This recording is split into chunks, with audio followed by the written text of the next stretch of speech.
Внимание, внимание! Внимание, внимание! Внимание, внимание! Уважаемые товарищи! Городской совет народных депутатов сообщает, что в связи с аварией на Чернобыльской атомной электростанции в городе Припяти складывается неблагоприятная радиационная обстановка. Партийными и советскими органами, воинскими частями принимаются необходимые меры.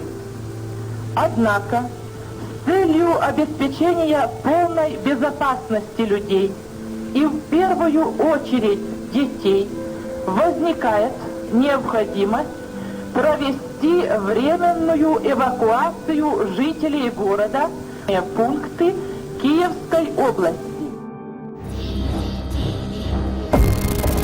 You can't touch or smell it. Can't see it coming. It's already inside you.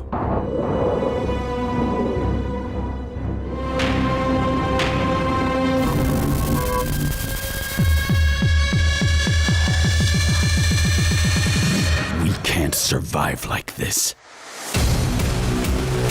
Forming hostile groups. But it's changing every atom of your body. I can't help you. You're on your own. Hunt them down. All of them. We are making a survival horror game about Chernobyl, and to do it right, we need to make the game world as realistic as possible. So, we are using a 3D scanning technology that we have been developing for the last 5 years.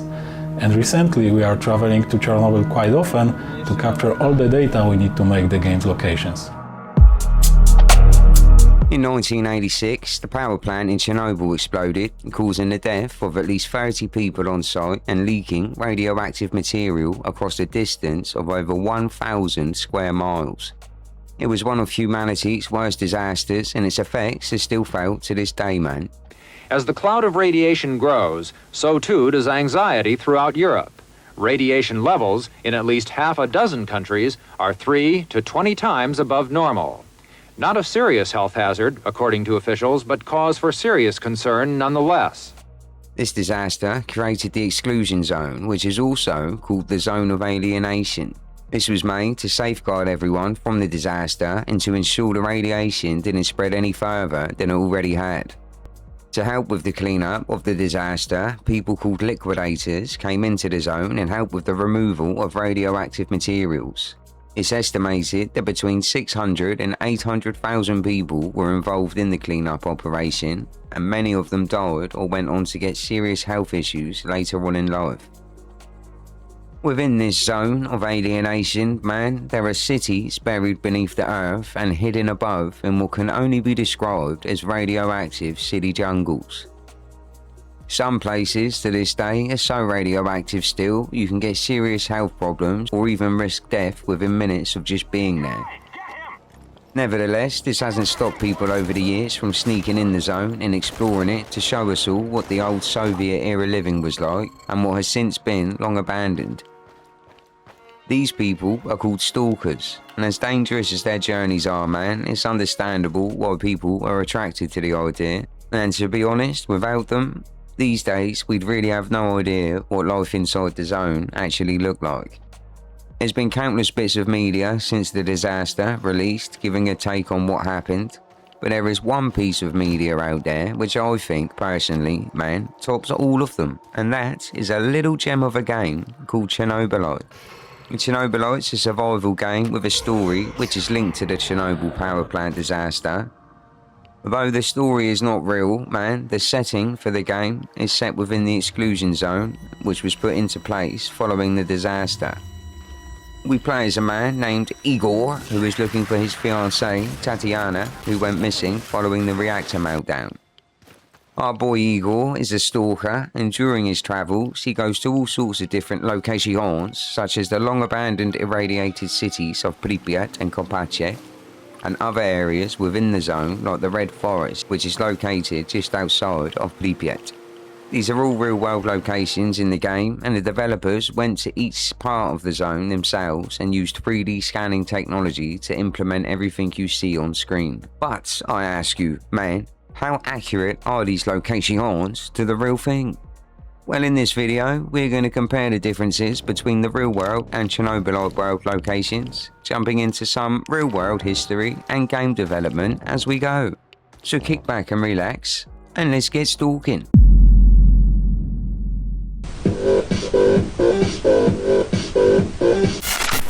So the game breaks the zone down into 6 different areas to explore, and the city of Pripyat is broken down into 3 of those areas. We have Pripyat Central, Port, and Residential. Before we make the comparisons, let us have a little history lesson, man. Let's do this! In northern Ukraine, near the Belarus border, lies the long-abandoned city of Pripyat. Once home to 49,000 people, mainly Chernobylite power plant workers. Once home to 49,000 people, mainly Chernobyl power plant workers and their families. Nice one, brother! They were forced to evacuate the city within 3 hours on April 27th, 1986, due to the power plant explosion. The exclusion zone, as we said, covers 1,000 square miles, which completely covers Pripyat and stretches past the Ukraine border into Belarus, where it connects to their own restricted area. Pripyat was a city built for the Soviet Union's best and brightest, and the average age of people living there, man, was only 26. The most famous parts of Pripyat we can find in Chernobylite ourselves and look around in are the Azure swimming pool, the Policia Hotel, Energetic Palace of Culture, and the Pripyat Amusement Park. We shall begin with Pripyat Center location. The heart of the city, here we can find the famous Ferris wheel and the amusement park, which sadly never got to open, the Energetic Palace of Culture, and the Policia Hotel. Pripyat Center was the central hub for managing the crisis at the time. Our first landmark that we come across, man, is the Policia Hotel, which was built in the 1970s to accommodate party officials and guests visiting the power plant. After the disaster, it was used as headquarters for all the liquidators. Spotters would use the roof to coordinate helicopters dumping sand and boric acid into the exposed reactor core at the power plant. The hotel is located on Lenin Square and was once part of a complex that included the hotel, Palace of Culture Energetic, a department store, and a diner. Plans for a cafe on the top floor were made, but ultimately never got carried out, man. Today, it stands as one of the many abandoned structures that lies within the zone. Looking around, outside the building and all around it, all we can see is nature, and inside, destroyed furniture and irradiated dust lay scattered all around us. Damn. Walking through, we can find what looks to be an incomplete hall area with a stage. Outside, stood on one of the roofs, we can get a clearer view of the hotel's name atop the building. A name which over the years in real life some stalkers have actually fixed and sprayed the letters to make them stand out more. Unfortunately, the game doesn't allow us to explore the floors of the hotel, but we can take a staircase which leads up to the top floor, which was supposed to be the cafe. We get an awesome view of the city from here and can really see how much the nature has cemented itself in the environment. The once open space of Lenin Square in the game is taken over by NAR tents, patrols and vehicles. In reality, the history is very similar, man. The space was used for the liquidators and anyone who was injured. The square served as a central hub for managing the crisis. Right next to the hotel sits the Energetic Palace of Culture, which was built in the early 1970s to be the vibrant beating heart of Pripyat's community. It was designed as an all-in-one hub featuring a cinema, theatre hall, library, gymnasium, boxing ring, swimming pool, and the famous Edison 2 and disco. When the disaster struck, the music and movies stopped, but the building's role didn't end there. Because it was situated right in the centre of the city on Lenin Square, it was used by the liquidators as a technical headquarters and storage space. In 1987, the building was even used to hold the trial of the officials who were deemed responsible for the power plant's explosion. Because the building has been left abandoned to the elements for 4 decades, nature has completely taken over, and on the upper floors, birch trees have taken root and moss covers the remains of the old gymnasium. Chernobylite's version is identical in layout and even has the same street art on the walls inside. Tables and chairs have been set up in the main hall, turning it into a dining hall area, and the rooms have been either stripped clean or set up as office spaces with beds in. On the lower floor, we see some of the shadow monsters created by the Chernobylite, captured and confined for the NAR's nasty experiments. On the opposite end of the building, we come into a big hall which was used as the gym area. Now it's taken over by the NAR as an extended part of their headquarters. Now a lot of people, when they think of Chernobyl, see this. The famous Ferris wheel that never got to spin, man. Pripyat's amusement park was scheduled to open just 5 days after the disaster, on May the 1st for the May Day celebrations. Although it was never officially open to the public, there are rumours that the wheel was indeed switched on briefly the day of the disaster to distract all the kids from all the panic.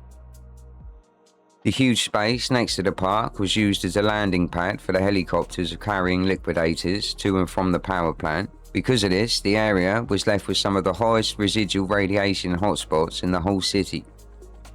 The actual Ferris wheel is the most recognised and photographed thing in the whole zone.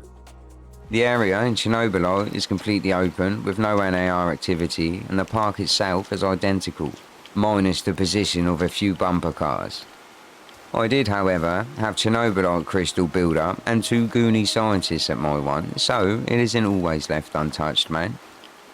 Next to the park, we can find a small building which in reality was going to be used as the control cabin and ticket booth for the park. Both in-game and in reality, now it lays as a frozen relic of a defunct park and a landmark for stalkers and tourists. Taking a step away from Pripyat for a moment, man, we now find ourselves within the most irradiated forest in the world. No. Yes! Yes! Yes! That forest being Red Forest, given its name after the reactor meltdown because the pine trees absorbed massive doses of radiation and turned a ginger brown, rusty red colour and died. Today is one of the most fascinating parts of the zone, especially if you're a lover of the mutant kind. Scientists have proven a lot of the wildlife living there today have mutated due to the radiation that's still in the area. This includes having shorter lifespans, unfortunately, man. Over the last year, their camera traps have caught the return of European bison, as heavy as a car and absent for centuries. Wolves, never seen here before the accident, that have slowly migrated in from neighbouring Belarus. Wild Przewalski's horses are thriving, along with wild boar and Europe's largest cat, the lynx. And then, last winter, an incredible discovery, a brown bear, the first ever recorded in eastern Ukraine. In Chernobylite, however, well, it's an absolute death sentence, man, with the area being a hive for Cherno monsters and small groups of NAR soldiers, as well as suffers from bad radiation storms and regular visits from our good old chum, the Black Stalker. This is also the location in the game we recruit one of the homies to help us find the missus, Olga. As I said, the developers 3D scanned famous city spots like Pripyat, but for the Red Forest they took creative liberties to build a spooky atmospheric zone ideal for survival gameplay. Though there are nods to the real Red Forest within the map, like all the abandoned trains and the dark overgrown paths. The devs took the whole decaying trees aspect as well and gave it their own interesting little twist. Instead of all being dead from the radiation, instead it slowed the decay practically to a stop while still turning all leaves a reddish brown. And we can't talk about the zone, man, without talking about its biggest secret. The Moscow Eye, or Juga 1 radar. This massive, and I mean massive, 150 metre tall radar system was used as an early warning for incoming missile attacks. Other countries started hearing a strange tapping noise over the radio systems not long after the radar was erected. Yes, I said erected. Relax, man. Over time, this sound was referred to as the Russian woodpecker, as people only knew where but not what was making it. And it sounded like a woodpecker, man. Obviously.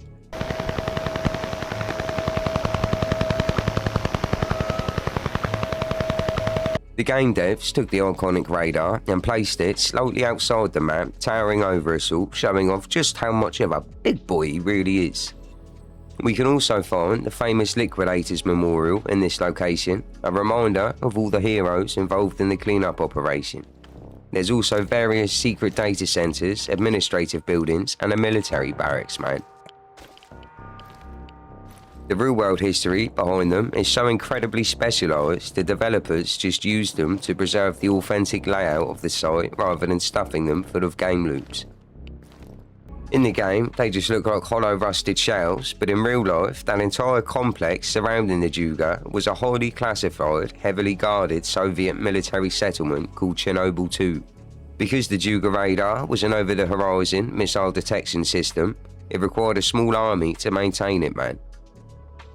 Through a dense patch of forest away from the Juga, we can find an abandoned barracks and some houses which were used by the military stationed there.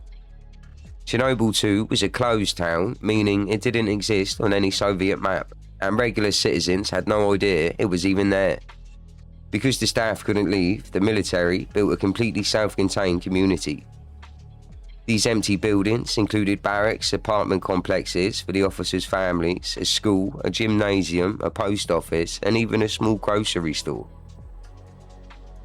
From a gameplay perspective, the developers used the 3D scanning technology to replicate the layout with absolute realism, but since the real-world buildings are just gutted concrete lab rooms filled with rusted ventilation shafts and peeling paint, the developers left them quiet and abandoned to emphasise the eerie ghost town isolation of the forest. October 1989, and this is the village of Kupachi in the Ukraine. Although it's more than 3 years since the accident, the consequences of Chernobyl are still being felt today.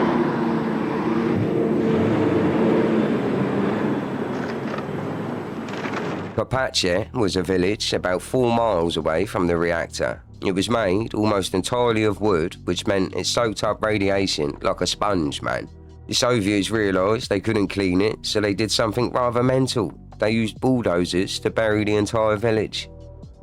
The burying wasn't a single one-off event that happened in '86, it was a massive, brutal and rolling operation that dragged on for years after the initial meltdown.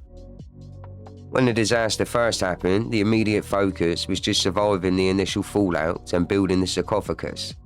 As time went on though, the Soviet authorities realised that leaving a whole wooden village sitting just 4 miles from the reactor core was an ongoing active threat. The liquidators weren't just burying a town, man, they were fighting a ticking time bomb. If one single stray match or forest fire hit those dry, irradiated homes, the smoke would have sent a massive wave of lethal radioactive fallout straight back into the atmosphere. Today, all that's left are mounds of earth with radiation symbols on top of them. The only building they left standing was the kindergarten because it was made out of brick. The game's version of Pripyat is where you'll get lost, man, because oh my gosh, all I can see is bushcraft. Fuck the bushcraft! Seriously though, the Chernobylite version of Pripyat is an absolute nightmare for your navigation, man, because the developers just thought, fuck it, we'll turn this into a massive, claustrophobic maze of dense irradiated overgrowth. Wonderful. It also has a very ghost town feeling, man, as you're walking over a graveyard full of houses. The famous and also very creepy kindergarten is here, with rusted beds and creepy dolls inside that are all 100% real, man. We can also find a hole in one of the floors which leads us down into the basement where the developers usually like to throw a shadow monster or two at you. Deep in the woods, you can stumble across rows of decaying wooden cabins decorated with faded, creepy Soviet-era cartoon murals. This was the Emerald Children's Summer Camp, located just down the road from the village before the disaster. It was a beautiful holiday retreat for the kids of the power plant workers. Because it was made of wood, it became incredibly irradiated, and after the meltdown, it was left for the forest. In Chernobylite, it acts as a maze where NAR soldiers set up lookouts. And no surprise, right where all the resources are, man. Fuck Suck it! Hidden beneath the surface of Pripyat, there is a network of old concrete sewers and a secret underground bunker complex. These concrete bunkers and maintenance tunnels were part of the Soviet infrastructure built beneath the towns near the power plant. Because they were underground, they became insulated fallout shelters during the chaos. In the game, this is where you meet the locksmith, who tasks you with a side quest, which is finding his brother Athanasius. If you do, he'll crack open a safe for us, which has got some loot inside. We now head back over to Pripyat, man, for our final 2 locations. Pripyat's residential area was actually added to the game after release as an update, man. And what a lucky bunch we were indeed, as this is the location we can find the Azure swimming pool in all its mouldy glory, as well as its buddy, the basketball court. It was built in the 1970s and remained in use until 1998, 12 years after the disaster. During those 12 years, the pool was mainly used by the liquidators. It was considered to be one of the cleanest places in the whole zone. However, the swimming pool and the adjacent indoor basketball court have been abandoned and left to decay since its closure in '98. And safe to say, man, it's certainly no longer clean. The Azure swimming pool. It brings back so many memories. Tatiana Fomina Amelieva, youngest freestyle champion swimmer in Pripyat. You know, I sometimes think you missed your calling. It would have been best if you'd pursued a career in sport. Give me a break. I was never going to be another Galina Prozumenchikova. I never would have won any Olympic gold medals. For me, it was always about this feeling of freedom, being able to float and become weightless. That was my refuge. Swimming. Yes. You always wanted to teach Say it. I can't. Do you think you would have made a good father, Igor? I don't know. You tell me. How do you know I'm not just a voice in your head, my love? There are things you need to figure out by yourself. Unfortunately, I can't help you. Okay. All right. Yes. I think I'd make a good father. I would do everything to protect our child. Everything to keep him or her from drowning. Like you kept me from drowning? That's not fair. Why? Why are you doing this? I'm not doing anything, my love. You're doing it to yourself. Come, Igor. We still have one more place to visit. This area in-game is by far the most sci-fi looking one out of all of them, as it's where most of the Chernobylite crystals are formed and built up, taking over the buildings and some of the paths. Because of this, the Cherno monsters are usually out in force, and Mr. Stalker likes to play hide and seek with us, man. Walking inside the Azure swimming pool building, it's easy to see how the nature has rooted itself inside. It's a haunting atmosphere as you step into the main room and see this huge empty pool, which was once beautiful, now looking all rotted and neglected. You can imagine all the families, man, that would have came here to see their children compete and friends playing basketball on the courts. Now it's nothing but a memory. Around the corner from this building, there is another, which is equally as haunting, man. That building being this one, Pripyat Secondary School number 3. Both in-game and real life, the canteen floor of the school is completely buried under thousands of old Soviet child-sized gas masks. They were originally locked away in Cold War storage bins, but looters ripped them out later to steal tiny bits of silver from the filters. Damn. The masks were useless against the radiation anyway, man, as they were only designed for gas. In the game's story, Igor has to explore the ruined classrooms whilst being haunted by visions of his missing fiancée, Tatiana. Pripyat Secondary School number 3. The biggest of the 5. My friend Nadia's daughter used to go here. I remember. They had an outstanding program. Art, languages, and most importantly... Science? Naturally.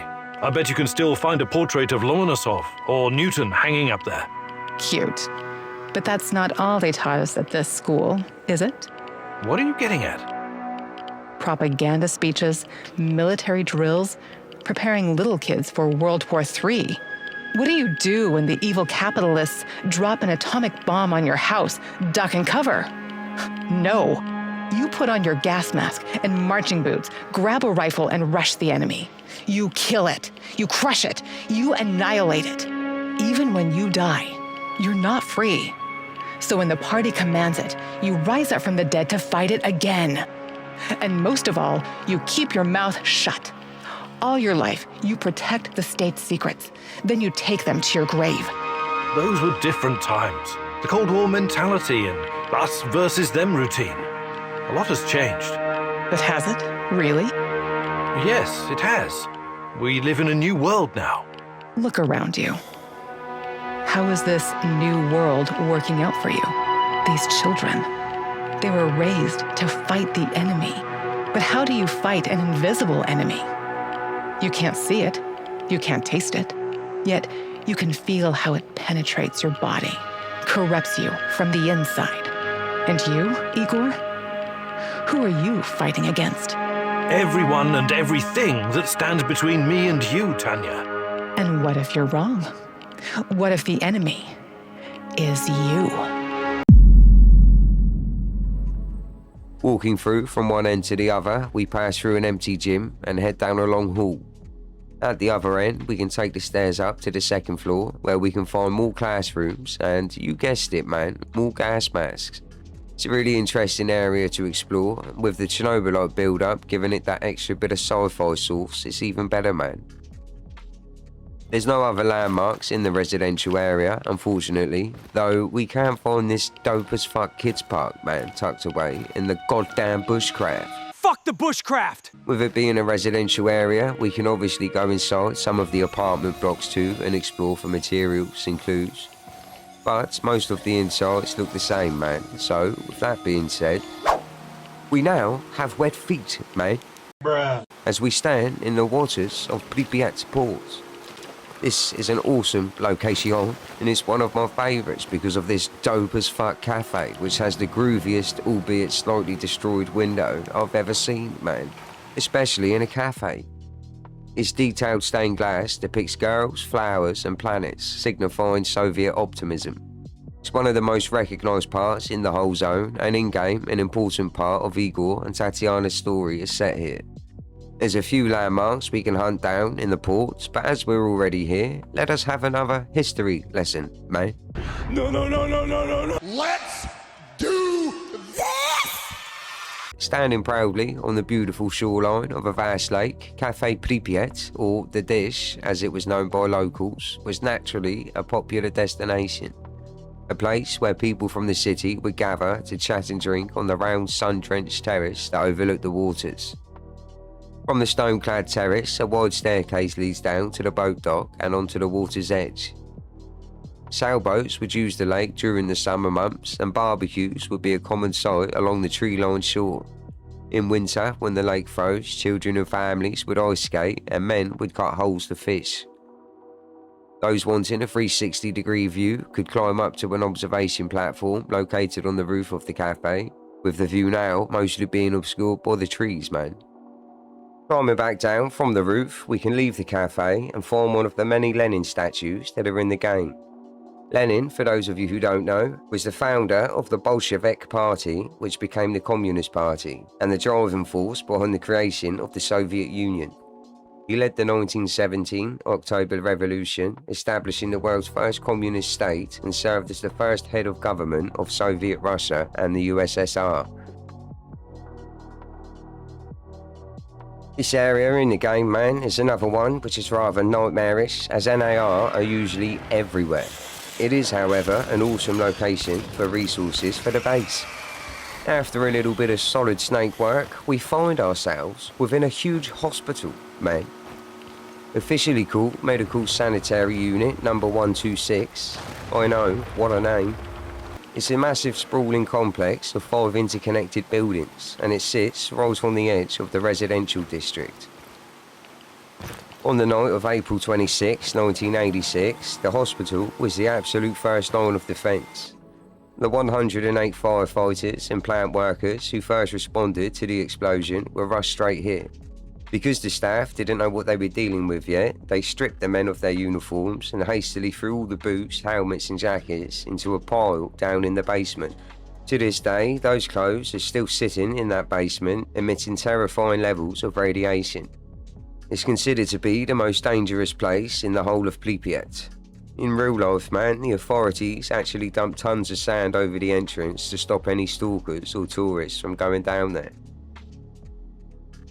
In Chernobylite, the developers mapped out the hospital to be an absolute labyrinth. A ton of the internal staircases and doors are completely blocked off by rubble and massive glowing green Chernobylite crystals. I was also unlucky enough to get jumped by this gonad. Fools rush in. You know this expression, Igor? You're like a foolish child wandering in the dark. You think you're getting closer, but the dark water is rushing in. Soon it will be over your head. You should have stayed away. You cannot ruin everything now. I won't allow it. So, want to show me what you're made of? Oh, hell no! No!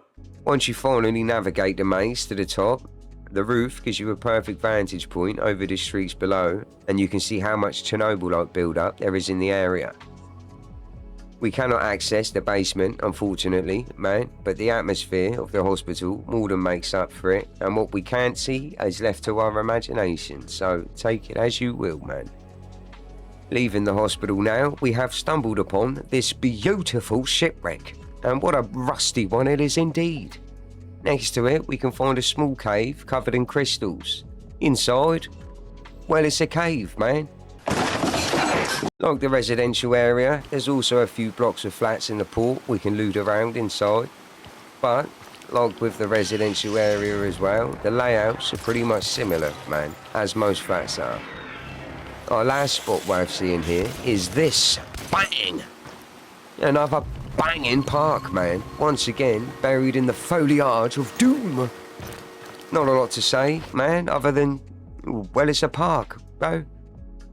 The soundtrack in this map, I've got to say, is probably my favourite one. They're all pretty decent, but the way this one combines with the setting just creates the perfect atmosphere, and I love it, man.